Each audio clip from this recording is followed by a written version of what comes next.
Saimum series ২ operation Tel Aviv ২/১৪ এক মাস পরের ঘটনা।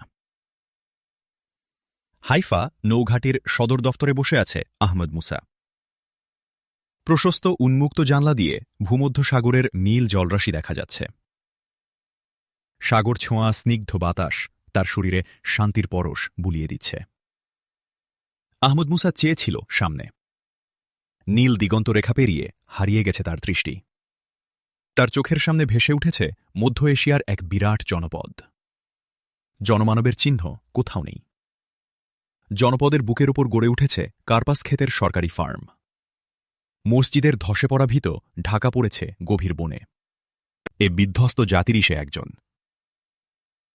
একটি দীর্ঘশ্বাস বেরিয়ে এলো তার বুক চিরে। জাতির জন্য কতটুকু কি করতে পেরেছে সে? চোখের সামনে দিয়ে সাগরের বুক চিরে ছুটে যাচ্ছিল ফিলিস্তিন জাতীয় সরকারের একটি যুদ্ধজাহাজ। ওর বুকে পত পত করে উড়ছে পতাকা। পতাকার ৬টি তারকা অন্তর্হিত হয়ে সেখানে স্থান পেয়েছে চাঁদ ও তারা। আহমদ মুসা ভাবল, মুসলমানদের যুদ্ধ জাহাজগুলো এমনিভাবে বিজয়ীর গর্বে ঘুরে বেড়াত একদিন সমগ্র ভূমধ্যসাগরে। সেদিন কি ফিরে আসবে? পাবে কি ফিলিস্তিনের সাইমুম কর্মীরা সে গৌরবময় দিনের পুনরুজ্জীবন করতে? তারিকের জন্ম হবে নাকি আমাদের মধ্যে আর? আহমদ মুসার চোখের কোণে চিকচিক করে উঠল ২ ফোঁটা অশ্রু। নৌ সদর দফতরের গেটে জাতীয় সরকারের পতাকা শোভিত একটি গাড়ি এসে থামল। গাড়ি থেকে নামল ফিলিস্তিন জাতীয় সরকারের প্রধান মাহমুদ। সে হাত ধরে নামাল এমিলিয়াকে। তার সাথে নামল মিনা নাদিয়াও। সর্বাঙ্গ কালো চাদরে ঢাকা এমিলিয়া। তার পরনেও ফুল আরবীয় পোশাক, তার উপর মাথায় চাদর। এমিলিয়া ও নাদিয়া দুজন হাত ধরাধরি করে সিঁড়ি ভেঙে ঢুকে গেল ভেতরে। তারা রেস্টরুমে পৌঁছে গেলে মাহমুদ চলে এলো অফিস কক্ষে। দরজা ঠেলে প্রবেশ করে দেখতে পেল জানলা দিয়ে সাগরের দিকে চেয়ে বসে আছে আহমদ মুসা। তন্ময়তার কোনো অতল গভীরে ডুবে আছে সে। চোখের কোণের দুফোঁটা অশ্রু মাহমুদের দৃষ্টি এড়াল না। সে ধীরে ধীরে এগিয়ে এলো আহমদ মুসার কাছে। কাঁধে একখানা হাত রেখে ডাকল, মুসা ভাই। চোখ না ফিরিয়েই আহমদ মুসা বলল, মাহমুদ এসেছ? জি হ্যাঁ। কি ভাবছেন মুসা ভাই অমন করে? প্রাথমিক কাজ ফুরালো, এবার শুরু করতে হবে দ্বিতীয় পর্যায়ের কাজ।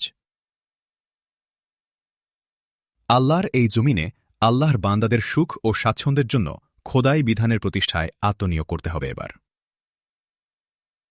এ বিরাট দায়িত্ব।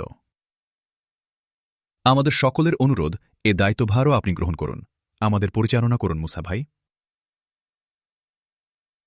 না মাহমুদ, আমার সিদ্ধান্তে ভুল হয়নি। তুমি পারবে এ দায়িত্ব পালন করতে। একটু থামল আহমদ মুসা। তারপর বলল, আমাকে এবার যেতে হবে মাহমুদ। কোথায়? চমকে উঠল মাহমুদ। মধ্য এশিয়ায়। হ্যাঁ ভাই, তুমি তো জানো হাসান তারিককে WRF ধরে নিয়ে গেছে। ওকে উদ্ধারে সব অভিযান ব্যর্থ হয়েছে। এদিকের কাজ আপাতত শেষ। এবার আমাকেই যেতে হবে ওদিকে। তাছাড়া ডাকছে মধ্য এশিয়া আমাকে হাতছানি দিয়ে। মাহমুদও এমনি আশঙ্কা করছিল। কোনো কথা বলতে পারল না কিছুক্ষণ। ২ ফোঁটা অশ্রু নেমে এলো মাহমুদের দুগণ্ড বেয়ে। বলল সে, জানি আপনি যাবেন, কিন্তু আপনি আমার মাথার ওপর না থাকলে। মাহমুদকে কথা শেষ করতে না দিয়েই আহমদ মুসা বলল, তোমার আমার সাহায্যকারী তো কোনো মানুষ নয় মাহমুদ। এই মহাবিজয় যিনি আমাদের দিলেন, তিনি তোমাকে সঠিক পথে পরিচালিত করবেন। ক্রিং ক্রিং করে বেজে উঠল টেলিফোন। আহমদ মুসা বলল, মাহমুদ টেলিফোনটা দেখো। মাহমুদ টেলিফোনে কথা বলল, পরে আহমদ মুসাকে জানাল, প্লেন ছাড়ছে বেলা ২টোয়। এখন বেলা ১টা। সময় তো বেশি নেই মাহমুদ, চল উঠি। কেন? কোথায় যাবেন? কাঁপল যেন মাহমুদের কণ্ঠ। আপাতত মদিনায়।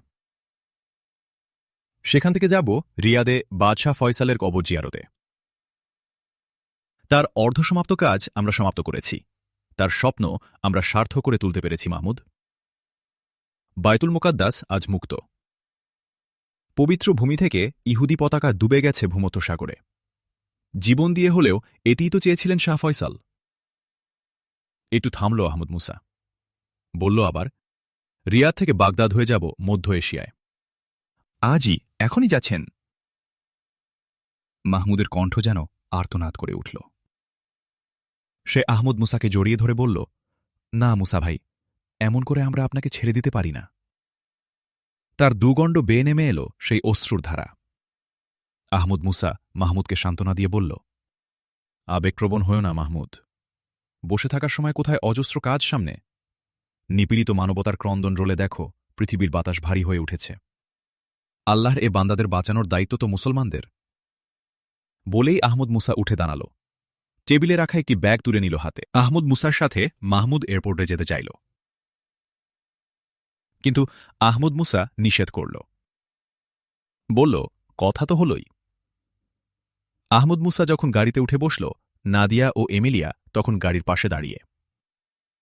তাদের পাশে মাহমুদ। তিনজনের চোখেই অশ্রু। আহমদ মুসা ওদের দিকে চেয়ে বলল, অশ্রু মোছো মাহমুদ। কেঁদো না বোন এমিলিয়া ও নাদিয়া।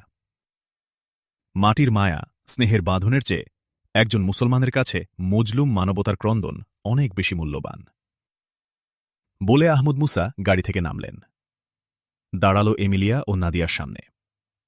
বলল এমিলিয়াকে, বোন নাদিয়া এখন একা, আমি তাকে তোমার হাতে দিয়ে গেলাম। ফুপিয়ে কেঁদে উঠল এবার নাদিয়া। একটু থেমে আহমদ মুসা তাকাল মাহমুদের দিকে। বলল, এহসান সাবরির সাথে আমার কথা হয়েছে। নিনা নাদিয়াও জানে তাকে। দুটি জীবনকে তোমরা এক করে দিও। আমি উপস্থিত থাকতে পারব না, কিন্তু আমার দোয়া থাকবে। কথা শেষ করেই আবার গাড়িতে উঠে বসল আহমদ মুসা। আহমদ মুসার গাড়ি নড়ে উঠল। কিছু বলতে গিয়েছিল মাহমুদ, পারল না। কান্নায় ডুবে গেল কথা। সাইমুমের কর্মীরা সার বেঁধে দাঁড়িয়ে আছে। সকলেই কাঁদছে। স্বজন হারানোর সে কি করুণ দৃশ্য তাদের চোখে মুখে। তাদের দিকে চেয়ে মধুর হেসে আহমদ মুসা বলল, তোমরা না আল্লাহর সৈনিক। কোনো ব্যক্তি, কোনো মাটি নয়। কাজ আর দায়িত্বই হবে তোমাদের কাছে সবচেয়ে বড়। বড় নরম আর মমতায় ভরা আহমদ মুসার সে কথাগুলো। সাইমুম কর্মীদের অশ্রু যেন আরও উথলে উঠল। আহমদ মুসাকে নিয়ে ছুটে চলল গাড়ি এয়ারপোর্টের পথ ধরে।